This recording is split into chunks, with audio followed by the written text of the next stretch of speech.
TV ముందుగా headlines చూద్దాం. చందనోత్సవ వేళ అప్పన్న సన్నిధిలో అపశృతి, 7 మృతి. కష్టపడి పనిచేసిన ప్రతి నాయకుడికి పదవులు. శ్రీశైలం డ్యాం భద్రతను పరిశీలించేందుకు national dam safety authority chairman. Pawan హెచ్చరికలకు ఉలిక్కిపడ్డ కాంగ్రెస్.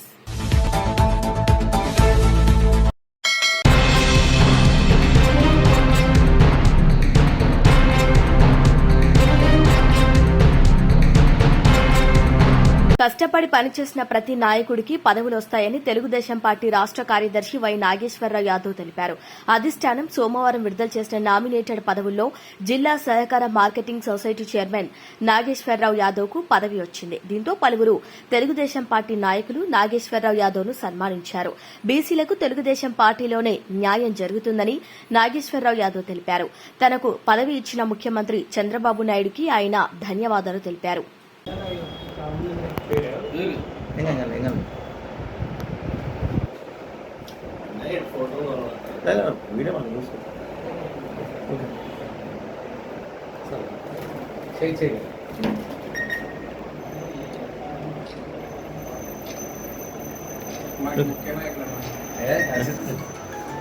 మాకు 20,000 కన్నా మాకు ముఖ్యం. నేను తీసలే నువ్వు లూస్ వెయిటింగ్ అన్నా నిలబడు.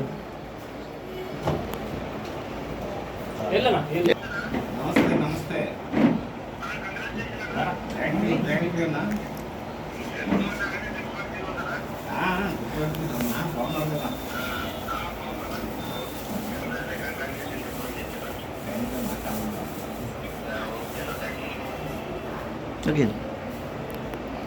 ఇట్ట పడుకున్నా ఇట్ట పడుకున్నా.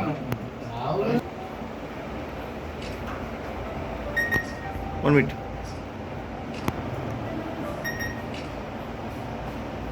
Okay.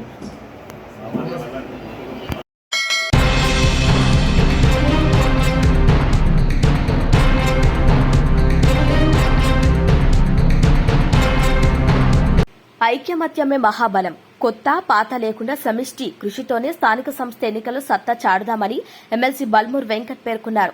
నిజామాబాద్ జిల్లా కాంగ్రెస్ పార్టీ విస్తృత స్థాయి సమావేశంలో డిష్పల్లిలో నిర్వహించారు. ఈ సమావేశంలో మాజీ మంత్రి బోధన్ ఎమ్మెల్యే సుదర్శన్ రెడ్డి, నిజామాబాద్ గ్రామీణ ఎమ్మెల్యే భూపత్ రెడ్డి పాల్గొన్నారు. జిల్లా కాంగ్రెస్ పార్టీ ఎన్నికల అబ్జర్వర్లు MLC Venkat, SC corporation chairman Tirupati జిల్లా కార్యకర్తలకు దిశానిర్దేశం చేశారు. కష్టపడి పనిచేసిన కార్యకర్తను అధిష్టానం గుర్తించి పదవులు ఇస్తుందని, వచ్చే స్థానిక సంస్థ ఎన్నికలు సమిష్టిగా పనిచేయాలని సూచించారు. ఇక 2017 కంటే ముందు ఉన్న కాంగ్రెస్ కార్యకర్తకు స్థానిక సంస్థల ఎన్నికల్లో మొదటి ప్రాధాన్యత ఇస్తామని ఎమ్మెల్సీ పేర్కొన్నారు. క్రమశిక్షణతో సీనియర్ జూనియర్ అనే తారతమ్యం లేకుండా కలిసి పనిచేయాలని జిల్లా కార్యకర్తలకు బోధన్ ఎమ్మెల్యే సుదర్శన్ రెడ్డి సూచించారు. ఇక ఈ కార్యక్రమంలో నియోజకవర్గ బాధ్యులు, మండల పార్టీ అధ్యక్షులు, సీనియర్ కార్యకర్తలు పాల్గొన్నారు.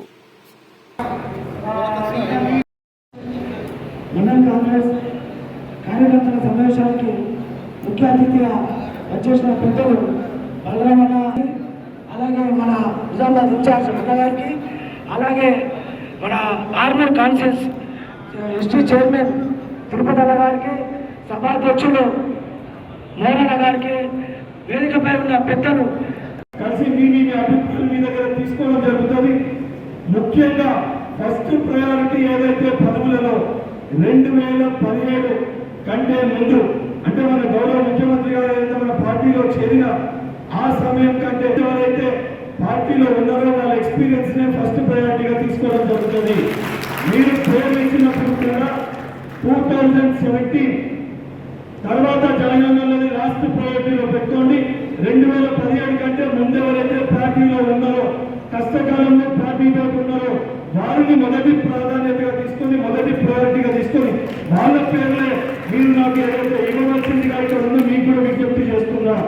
చాలా క్లియర్ గా చెప్తున్నా, ఏదైతే సంబంధించి ఈ ఇన్స్ట్రక్షన్స్ ని తూచా తప్పకుండా పాటించడం జరుగుతుంది. పనిచేసిండ్రు, ఏ ఎలక్షన్ లో పనిచేసిండ్రు, ఏ ఎలక్షన్ లో మీరు ఆ పార్టీలు ఉన్నప్పుడు ఎన్ని ఓట్లు వచ్చినాయి, ఎమ్మెల్యే పోటీ చేసినప్పుడు మీ యొక్క మండలంలో ఎమ్మెల్యేకి 2 ఓట్లు ఇప్పించారు, ఎంపీకి 100 ఎన్నోట్లు వేయించారు. మీరు లోకల్ బాడీలో దేనికి పోటీ చేశారు? పోటీ చేస్తే మీకు ఎన్నోట్లు పడ్డాయి? మీకు పార్టీ ఏ బాధ్యతలు ఇచ్చింది? రిపోర్ట్ ని తయారు చేసి పైకి పంపించడం జరుగుతుంది. సో మీకు చెప్పిన ఈ ఇన్స్ట్రక్షన్స్ మేరకు నియోజకవర్గ బాధ్యులు, పెద్దలు, శాసనసభ్యులు, మాజీ శాసనసభ్యులు మీరందరూ కూడా ఆ రకంగానే మీరు రిపోర్ట్స్ ని, ప్రపోజల్స్ ని మాకు ఇస్తే ఆ ప్రపోజల్స్ దృష్టికి తీసుకొని వెళ్ళి అందులో నిక్కవలసిన రేపొద్దున ఏదైతే కింది స్థాయిలో పార్టీ బలోపేతానికి పార్టీ జెండాని మోసి ఏదైతే పార్టీని గౌరవించి చచ్చే వరకు పార్టీలో ఉండే వ్యక్తుల్ని సంస్థాగతంగా గ్రామ స్థాయిలో మీరు యునానిమస్ గా మీరు కూర్చొని ఇది ఇస్తే ఓకే, కానీ ఒత్తిడి చేసి లేదు ఈడ మండలంలో దీన్నే పెట్టాలి ఇదే వ్యక్తికి ఇవ్వాలంటే నేనైతే అట్లా నిర్ణయానికి కట్టుబడి ఆ ఇష్ట పంపించబోదైతే కాదు. 100% మీకెవరికే ఇబ్బందులున్నా మీ దగ్గరకు వచ్చినప్పుడు మీ ప్రొఫైల్ మళ్ళీ అసెంబ్లీలో కూడా బిల్లు పాస్ చేస్తున్నా అంతలాగా లేదు, భవిష్యత్తు దాంట్లో ఉన్నాయి. కాబట్టి తప్పనిసరిగా రైతులు బలి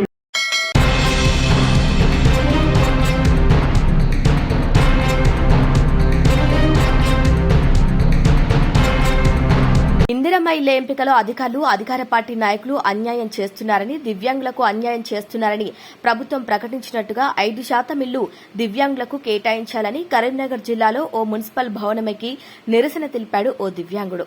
ఇక కరీంనగర్ జిల్లా అబాది జమ్మికుంటకు చెందిన కోటేశ్వర్ గౌడ్ అనే దివ్యాంగుడు జమ్మికుంట మున్సిపల్ కార్యాలయ భవనమెక్కి నిరసన తెలిపాడు. గత బీఆర్ఎస్ ప్రభుత్వంలో కూడా ఇదే రకమైన అన్యాయం జరిగిందని, ప్రస్తుతం ఉన్న కాంగ్రెస్ ప్రభుత్వంలోనైనా దివ్యాంగులకు అన్యాయం జరుగుతోందని అన్నారు.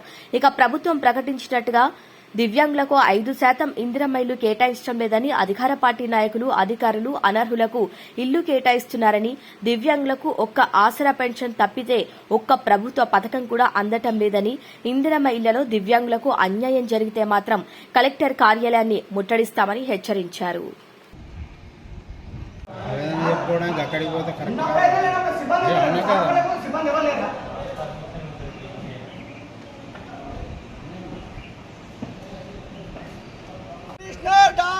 కాంగ్రెస్ కమిషనర్ 100% ఇందిరా మహిళల 100% 5% వికలాంగులకు అన్నారు. ఒక్క వికలాంగుని కూడా రాలేదు. మొత్తం ఆబాద్ జమ్మికుంటల కాంగ్రెస్ లీడర్లకే ఇళ్ళు వచ్చినాయి, కాంగ్రెస్ లీడర్ల తల్లిదండ్రులకే ఇళ్ళు వచ్చినాయి, మొత్తం భూస్వాములకే వచ్చినాయి. వికలాంగునికి ఎవరికి రాలేదు. నాలాంటి వికలాంగునికి ఏం లేదు. ఆసరా పింఛన్ తప్ప గవర్నమెంట్ పథకాలు ఇప్పటి వరకు మా దగ్గరికి ఏం చేరలేదు. 887 సర్వే నెంబర్లో టీఆర్ఎస్ ప్రభుత్వం ఉన్నప్పుడు 887 సర్వే నెంబర్లో మాకు ప్లాట్లు ఇస్తామన్నారు. అవి కూడా టీఆర్ఎస్ లీడర్లు మొత్తం ఆక్రమించుకున్నారు. కాంగ్రెస్ ప్రభుత్వంలో ఇట్లా నడుస్తుంది, టీఆర్ఎస్ ప్రభుత్వం అట్లా నడిచింది. మొత్తం గ్రామ పంచాయతీ మొత్తం మన కాంగ్రెస్ లీడర్ల కనసనలో నడుతుంది. మాకు న్యాయం జరగకపోతే కలెక్టర్ ఆఫీస్ ముట్టడిస్తాం. మాలాంటి వికలాంగులకు న్యాయం జరగాలి. మొత్తం లంచాలకు ఎగబడరు. గ్రామ పంచాయతీ మొత్తం లంచాలకు బానిసలు అయిపోయారు. న్యాయం పేదవాడికి న్యాయం అసలే జరుగుతలేదు.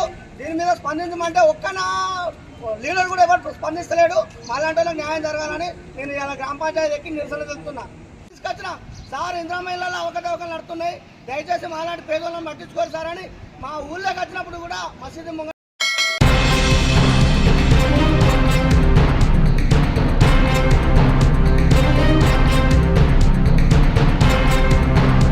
శ్రీశైలం డ్యాం భద్రతను పరిశీలించేందుకు national dam safety authority chairman Anil Jain బృందంతో కలిసి శ్రీశైలం డ్యాం వ్యూ పాయింట్ వద్దకు చేరుకున్నారు. డ్యాం అధికారులు బృందానికి స్వాగతం పలికారు. శ్రీశైలం డ్యాం వ్యూ పాయింట్ పై నుంచి డ్యాం సేఫ్టీ కమిటీ జలాశయంలో దెబ్బతిన్న అనంతరం డ్యాం వ్యూ పాయింట్ నందు ఇంజనీర్లతో కమిటీ చైర్మన్ అనిల్ జైన్ బృందం సమీక్ష సమావేశం నిర్వహించారు. వ్యూ పాయింట్లోని డ్యాం నమూనాను చూస్తూ ఇంజనీర్లు చైర్మన్ అనిల్ జైన్ కు వివరిస్తున్నారు. డ్యాం ముందు భాగంలో వరదల కారణంగా ఏర్పడిన భారీ గుంతను ఏ విధంగా మరమ్మతులు చేయాలనే విషయంపై ఇంజనీర్లతో డ్యాం సేఫ్టీ కమిటీ చర్చిస్తున్నారు. అనంతరం డ్యాం వద్దకు చేరుకుని ప్రమాద స్థాయిలో ఉన్న ప్లంజ్ పూల్ ను తదితర పనులను నేషనల్ డ్యాం సేఫ్టీ అథారిటీ బృందం పరిశీలించనున్నారు.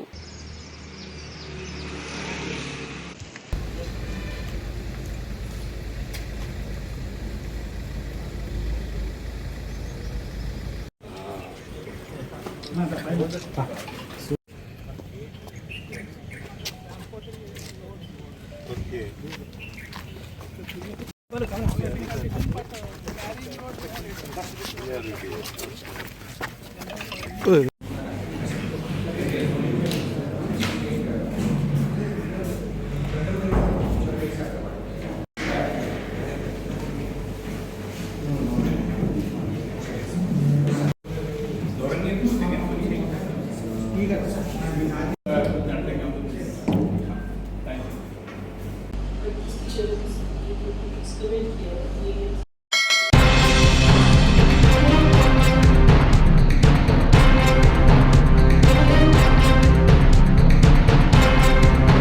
పాకిస్తాన్పై జాలి చూపిస్తే ఆ దేశానికి వెళ్లిపోవాలని పాకిస్తాన్కు మద్దతుగా మాట్లాడిన కాంగ్రెస్ నేతలకు పవన్ కళ్యాణ్ హెచ్చరికలు జారీ చేశారు.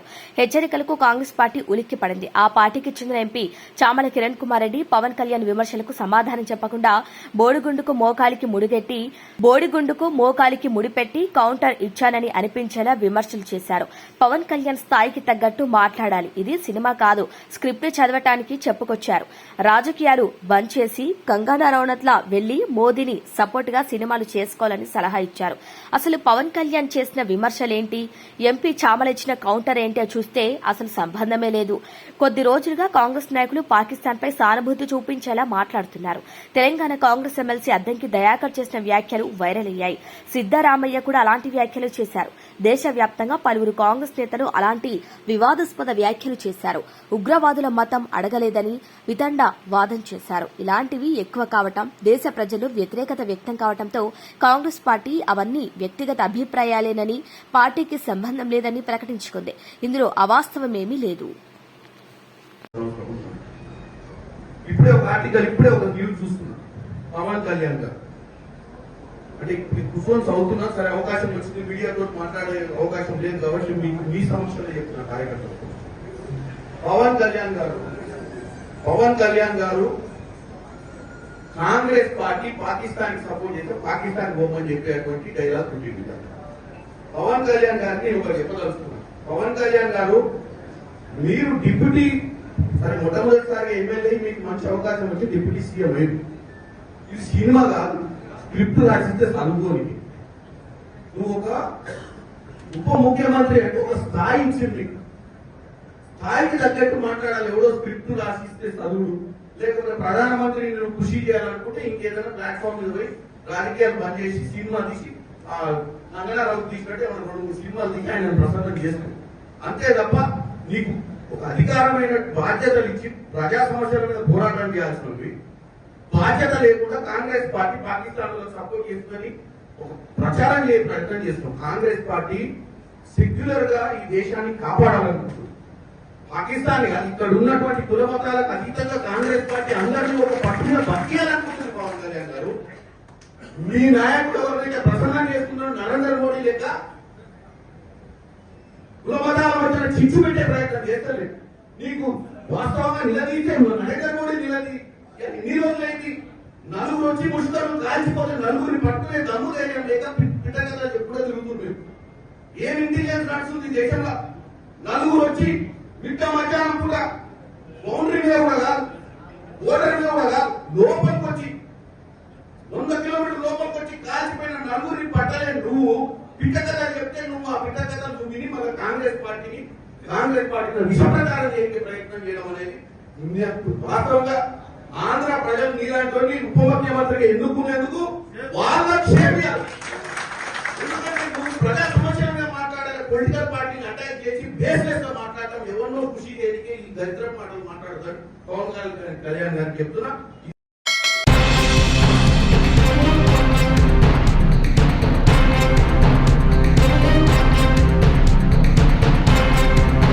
సింహాచలంలో ఘోర ప్రమాదం జరిగింది. చందనోత్సవ వేళ అప్పన్న సన్నిధిలో అపశృతి చోటు చేసుకుంది. 300 టికెట్ కౌంటర్ దగ్గర గాలి వానకు నూతనంగా నిర్మించిన గోడ కూలిపోయింది.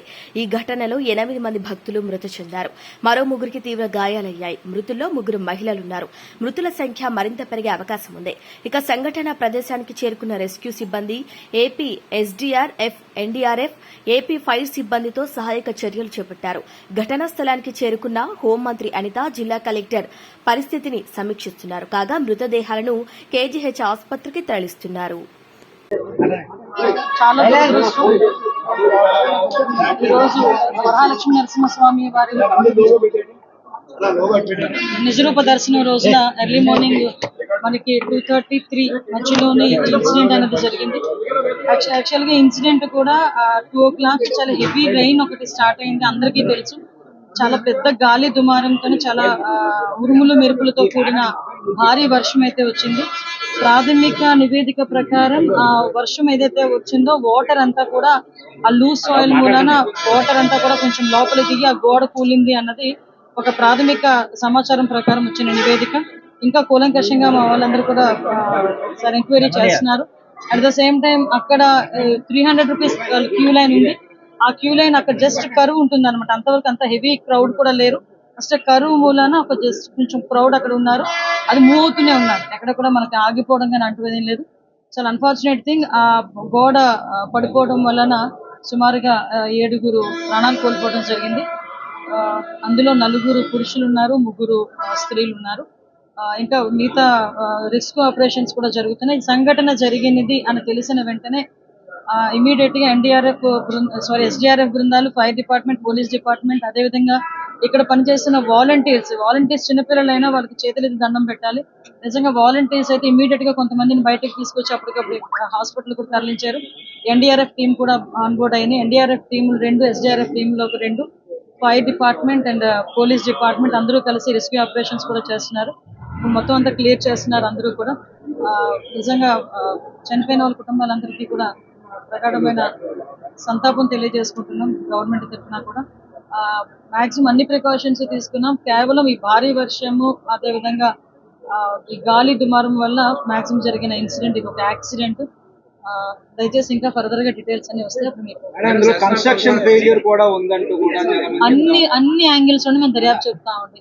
ఇది ఏ టైంలో కన్స్ట్రక్ట్ జరిగింది, ఏ స్కీమ్ లో కన్స్ట్రక్ట్ జరిగింది, ఎవరు కాంట్రాక్టరు, ఎవరు ఇంజనీరు, ఎవరు క్వాలిటీ కంట్రోల్ ఎవరు చేశారు, ఎవ్రీథింగ్ మేము ఇందులో ఎంక్వైరీ చేసుకుంటాం. ఎందుకంటే ఇక్కడ ప్రాణాలు కోల్పోయారు, ఈజీగా వదిలేయాల్సిన అవసరం ఏం లేదు. ఇందులో గవర్నమెంట్ కూడా చాలా సీరియస్ గా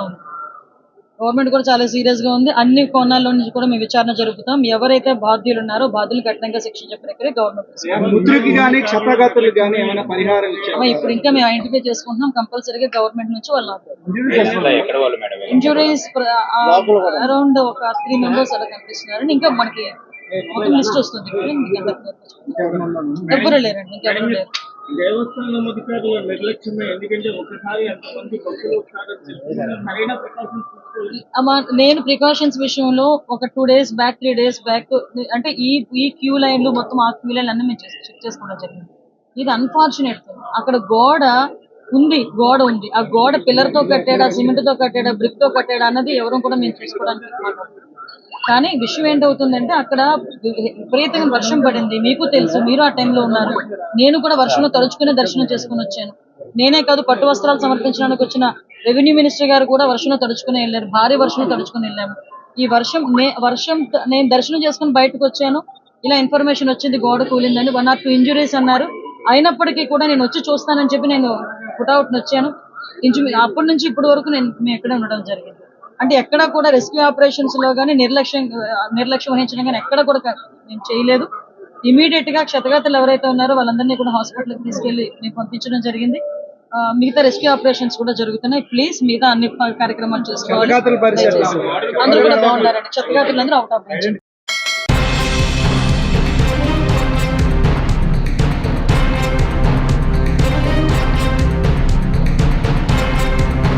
తోగుట మండలంలోని చందాపూర్ గ్రామం పలు గ్రామాల్లో ఉరుములు మెరుపులతో కూడిన అకాల వర్షాలకు ఐకేపీ కొనుగోలు కేంద్రాల్లో అమ్ముకోవటానికి ఆరబోసిన వడ్లు పూర్తిగా తడిసి ముద్దయ్యాయి. 6 గాలం కష్టపడి పండించి చేతికొచ్చే సమయానికి మాయదారి వర్షం నిండా ముంచిందని రైతులు ఆవేదన వ్యక్తం చేస్తున్నారు. రాష్ట ప్రభుత్వం కొనుగోలు కేంద్రాలకు వడ్లపై కప్పేందుకు కవర్లను ఏర్పాటు చేయడంలో ప్రభుత్వం నిర్లక్ష్యం వహిస్తుందని రైతులు ఆవేదన వ్యక్తం చేశారు. ఇప్పటికైనా కొనుగోలు కేంద్రాల్లో ఆరబోసుకున్న రైతులకు కవర్లను అందించేలా చూడాలని అధికారులను ప్రభుత్వాన్ని కోరారు. చేతికొచ్చిన పంటను కొనుగోలు చేసేంత వరకు తడిసిపోకుండా చూసే బాధ్యత ఐకేపీ సెంటర్ వాళ్లదే అని రైతులు కోరారు. ఇక తడిసిన ధాన్యంను రాష్ట ప్రభుత్వం మద్దతు ధరకు కొనుగోలు చేసి రైతులను ఆదుకోవాలని కోరారు.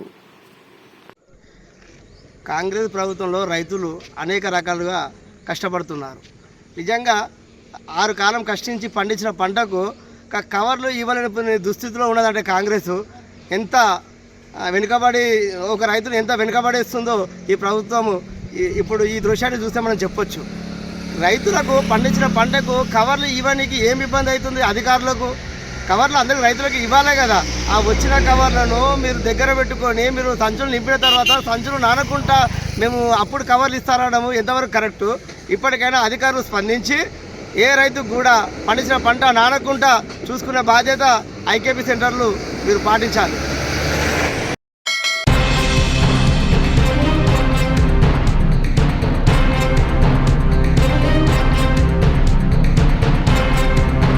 బులెటిన్ హెడ్లైన్స్ మరొకసారి.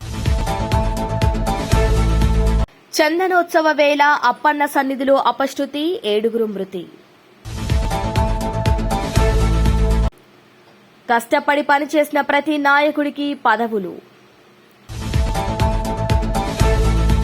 శ్రీశైలం డ్యాం భద్రతను పరిశీలించేందుకు national dam safety authority chairman. Pawan హెచ్చరికలకు ఉలిక్కిపడ్డ కాంగ్రెస్.